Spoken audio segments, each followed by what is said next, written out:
Alors, après Shell et BP, c'est au tour de Total aujourd'hui, à l'occasion de son Assemblée générale, qui a lieu aujourd'hui, de faire face à cette pression croissante de la part de certains actionnaires qui demandent des engagements plus ambitieux et aussi plus contraignants en matière de lutte contre le changement climatique. Bonjour Philippe.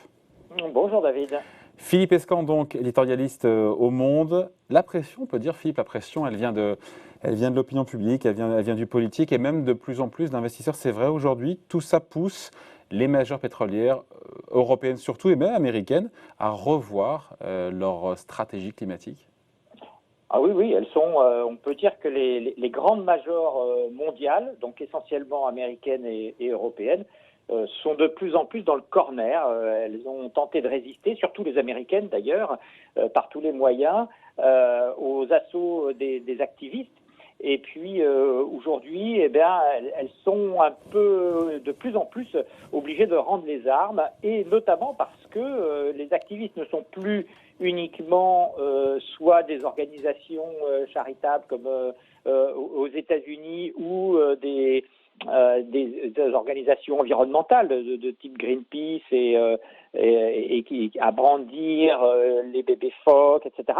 Non, maintenant ce sont des financiers qui mènent le combat, et ça c'est tout à fait nouveau. On le voit chez Total, on le verra cet après-midi à l'Assemblée générale de Total, mais on l'a vu cette semaine avec l'Assemblée générale de Exxon, où un tout petit hedge fund, moitié environnemental, moitié financier, on ne sait pas trop, a réussi à imposer deux administrateurs au conseil d'administration et a été soutenu par tous les grands financiers de la place. Dont BlackRock qui a voté mercredi justement lors de l'AG d'ExxonMobil en faveur donc, de cette Absolument. résolution plus contraignante. C'est inédit, ça y est, il se passe quelque chose.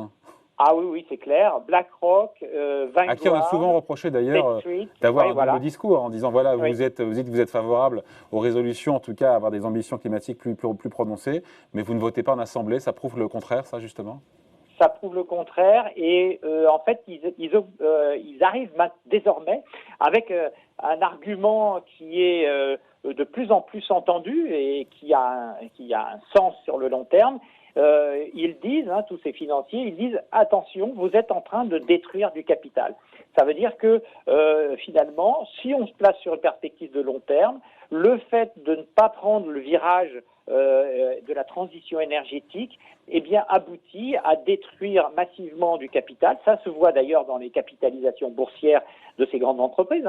Exxon, il y a 10 ans, c'était la première capitalisation du monde. Maintenant, elle est bien loin, évidemment, derrière les entreprises de technologie. Et c'est vrai de toutes les autres. Et BlackRock, par exemple, pour l'histoire de Exxon, a clairement dit c'est notre devoir fiduciaire vis-à-vis de nos investisseurs, de les protéger contre une réduction du capital de ces entreprises, et donc de voter des résolutions plus dures en faveur de la transition énergétique. Le point dur, en fait, entre ces activistes rejoints par des financiers face aux majors pétrolières, c'est est-ce qu'il faut réduire la production et arrêter toute exploration de pétrole. Et ça, c'est évidemment une révolution. Ça veut dire arrêter quasiment le métier qu'ils font depuis presque une centaine d'années.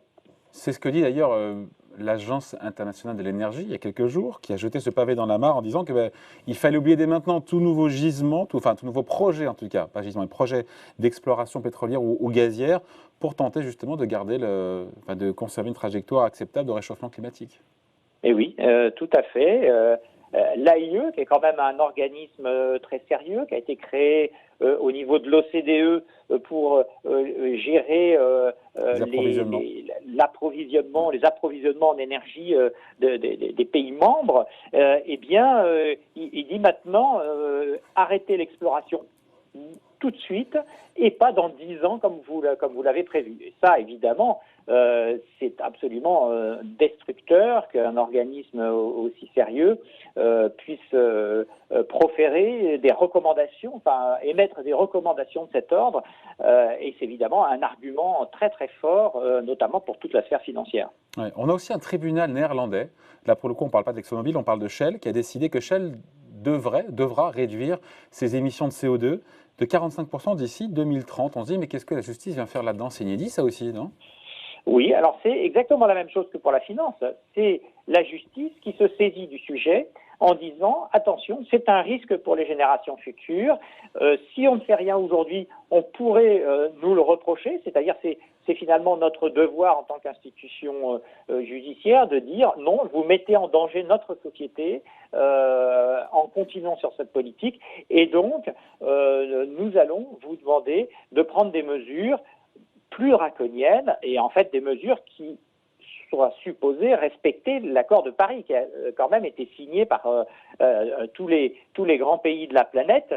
Et pour l'instant, les engagements des compagnies pétrolières ne sont pas en accord avec les accords de Paris. Et Shell a dit, ben voilà, Shell, non pas Shell, mais la justice des Pays-Bas a dit, et pourtant c'est quand même la plus grande entreprise du pays, hein, a dit, ben non, vous ne respectez pas, vos engagements sont trop flous et ne respectent pas la trajectoire des accords de Paris. Il faut donc les revoir de façon drastique et pas juste se contenter de vouloir acheter des forêts ou acheter des quotas d'émissions pour se ripolliner en quelque sorte avec une bonne conscience environnementale. Donc il s'est passé pas mal de choses cette semaine pour les pétroliers, on l'a vu avec ExxonMobil, on l'a vu pour le coup aussi avec Shell. Il y a aussi Shell et aussi BP pour le coup. Aujourd'hui, donc c'est jour de l'Assemblée Générale chez Total. Total qui va chercher à convaincre les investisseurs qu'il en fait assez pour le climat, résolution qui devrait passer même si de plus en plus d'actionnaires, petits actionnaires mais qui se coalisent ensemble, sont contre aujourd'hui cette résolution. Oui, alors il faut se rendre compte que on va très vite désormais dans cette voie, puisque en 2020 il y avait une dizaine d'investisseurs financiers, dont la Banque Postale, dont le Crédit Mutuel, qui avaient déjà demandé des mesures plus draconiennes, notamment pour mettre la société dans les rails de la trajectoire des accords de Paris. La résolution, je crois, était passée à plus de 80%, hein, malgré tout. Oui, mais effectivement, celle de Total, c'est-à-dire que celle des financiers, effectivement. Celle de Total, bien sûr. Voilà. Et celle des financiers n'avait recueilli qu'une quinzaine de pourcents de suffrages. Ouais. Mais ça avait déjà introduit un coin. Et cette année, pour ne pas se retrouver dans la même situation, avec un risque de type Exxon, justement, eh bien Total a pris les devants et a dit mais non, nous allons vous présenter notre stratégie climatique dans une forme de résolution et nous allons la voter en AG. Alors c'est déjà un pas supplémentaire important parce que les engagements sont réels, ils sont plutôt d'ailleurs par rapport aux majors pétrolières plutôt en avance. Total et BP sont en général des sociétés qui sont un peu plus en avance, et la compagnie pétrolière italienne également. Et donc en Assemblée générale, ils vont proposer cette résolution, stratégie climat, et on sait déjà que le fonds norvégien, que Amundi, donc qui est un petit peu le BlackRock européen, et ainsi que AXA ou BNP Paribas vont voter pour. Donc évidemment, elle passera largement, mais il faut noter que, notamment la Banque Postale, qui était déjà l'instigateur de la petite révolte de l'an dernier, eh bien, a dit non, nous on estime que ce n'est pas suffisant, que ce n'est pas encore suffisant. Donc, la résolution passera, mais ils sentent le vent du boulet. Ouais, il y a aussi la Banque Postale, mais il y a aussi, je crois, il y a Mescart, il y a Ofi ou d'autres, pour le coup, qui s'opposent à cette résolution. Comment on en pense quoi au final? Parce que est-ce qu'il ne faut pas être trop rigoriste non plus? Parce que est-ce que Total peut arrêter de vendre du pétrole aujourd'hui? Non, parce que s'il ne vend plus de pétrole, il n'a plus le financement, enfin l'argent pour financer son SAMU en énergéticien propre et vert. Donc il faut réussir à... Non? C'est difficile de trancher entre les points de vue. Hein. Bien sûr, on comprend bien que pour eux, c'est une question de transition et de rapidité de la transition. Hein. On le voit également dans l'industrie automobile, hein, avec les normes qui se sont tellement durcies que ça a obligé les constructeurs à basculer vers l'électrique pratiquement 10 ans avant ce qu'ils envisageaient. Naturellement. Voilà, et ils le sont en train de le faire avec ça leur coûte des milliards et des dizaines de milliards. Et on pense que les majors pétrolières ne pourront plus tenir la ligne de défense qui était celle de dire on va gentiment passer du pétrole au gaz et puis ensuite du gaz aux énergies renouvelables, mais ça ce sera plutôt pour 2040-2050. Non, ça c'est fini. La pression politique, la pression de l'opinion est les trop forte contraints à aujourd'hui. accélérer le calendrier. Les contraints à accélérer le calendrier. Mais pas suffisamment, selon quelques ONG, qui, elles, veulent carrément un saut. Voilà, tout à fait. Alors après, effectivement, il ne s'agit pas non plus de détruire ces entreprises parce qu'elles répondent à une demande qui est vitale. Hein, et la demande en énergie, c'est quand même une demande qui est vitale pour nos sociétés.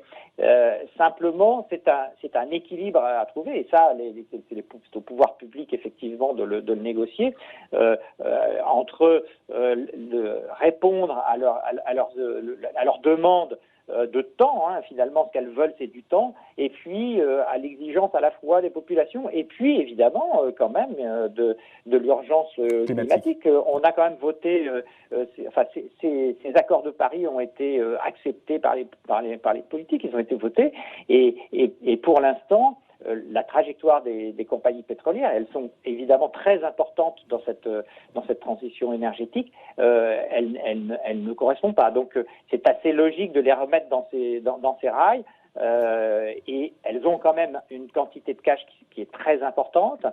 Après, à elles de se dessiner un nouveau futur, et là c'est moins évident.